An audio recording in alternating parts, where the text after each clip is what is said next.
IPL 2026 సీజన్లో Mumbai Indians మరో ఘోర పరాజయాన్ని మూటకట్టుకుంది. వరుసగా 4 పరాజయాల తర్వాత భారీ విజయంతో గాడిన పడినట్లు కనిపించిన ముంబై తర్వాతి మ్యాచ్లోనే చేతులెత్తేసింది. ఇది ఒక సింపుల్ మ్యాచ్ కాదు, ఇది ఒక స్టేట్మెంట్. ఐపీఎల్ 2026లో జరిగిన ఈ మహాసమరం క్రికెట్ ఫ్యాన్స్ ఎప్పటికీ మర్చిపోలేని మ్యాచ్గా నిలిచిపోయింది. చెన్నై అంటే ఒక అనుభవం, ముంబై అంటే ఒక అగ్రెషన్. ఇద్దరూ మైదానంలో దిగితే అది కేవలం మ్యాచ్ కాదు, ఒక యుద్ధం. ఈ యుద్ధంలో ఈసారి గెలిచింది ఎవరో కాదు, ఒక రాజసం, ఒక క్లాస్, ఒక డామినేషన్. ఈరోజు మొత్తం ఒక్క పేరే మైదానం మీద మారుమోగుతుంది, అదే సంజు శాంసన్. బంతి బౌలర్ చేతి నుంచి బయటకు వచ్చిందంటే చాలు, అది బౌండరీ వెళ్లాల్సిందే అన్నట్టుగా కవర్ డ్రైవ్స్ క్లాస్తో, అలాగే ఫుల్ షాట్స్ పవర్తో కొట్టాడు. 101 పరుగుల నాటౌట్తో నిలిచాడు.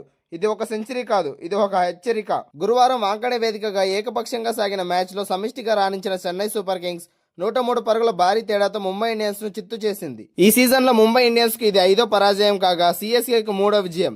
సంజు శాంసన్ అజేయ శతకం, అఖిల్ హుసేన్ 4-17 అంటే 4 వికెట్లు తీయగా సెన్సేషనల్ బౌలింగ్ సిఎస్కేకు భారీ విజయాన్ని అందించాయి. ఈ మ్యాచ్లో ముందుగా బ్యాటింగ్ చేసిన సిఎస్కే నిర్ణీత 20 ఓవర్లలో 6 వికెట్లకు 207 పరుగులు చేసింది. సంజు శాంసన్ 54 బంతుల్లో 10 ఫోర్లు 6 సిక్సర్లతో 101 నాటౌట్గా ఒక్కడే అజేయ శతకంతో చెలరేగగా మిగతా బ్యాటర్లు విఫలమయ్యారు. ముంబై బౌలర్లో అశ్విని కుమార్ 2 వికెట్లు తీయగా అల్లా గజన్ఫర్ 2 వికెట్లు తీశాడు. ఆ తర్వాత జస్ప్రీత్ బుమ్రా, మిచెల్ శాంట్నర్ చెరో వికెట్ తీసుకున్నారు. మొత్తం చెన్నై సూపర్ కింగ్స్ 207 పరుగుల భారీ స్కోర్ చేసింది. ముంబై లక్ష్యం భారీగా కనిపించినా సాధ్యమే అనిపించిన టార్గెట్ లాగే కనిపించింది. అనంతరం ముంబై ఇండియన్స్ 19 ఓవర్లలో 104 పరుగులకే ఆల్అవుట్ అయింది. సూర్యకుమార్ యాదవ్ 30 బంతుల్లో 5 ఫోర్ల సహాయంతో 35 రన్స్ చేశాడు.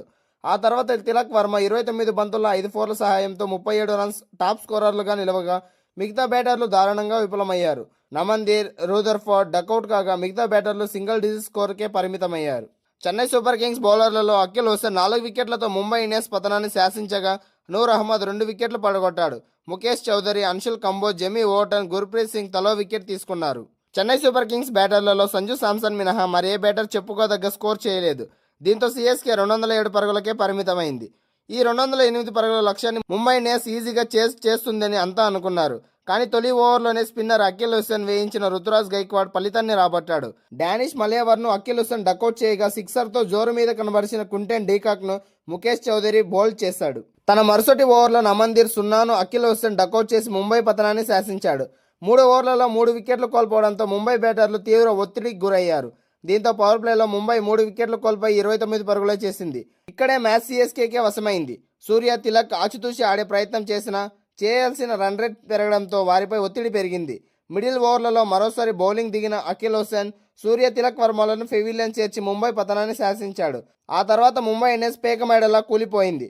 ముంబై ఇండియన్స్ బ్యాటింగ్పై ఆ జట్టు అభిమానులే ఆగ్రహం వ్యక్తం చేస్తున్నారు. ఇదే మాటరా అయ్యా అంటూ మండిపడుతున్నారు. ఈ మ్యాచ్లో చెన్నై గెలిచింది కాదు, ముంబైని పూర్తిగా కూల్ చేసింది.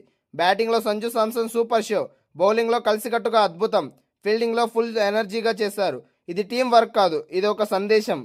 ఐపీఎల్ టైటిల్స్ గెలవడం ఒక్కటే గొప్ప కాదు, ఇలాంటి మ్యాచ్లు గెలవడం, అలాగే డామినేట్ చేయడం, అదే నిజమైన ఛాంపియన్ యొక్క లక్షణం.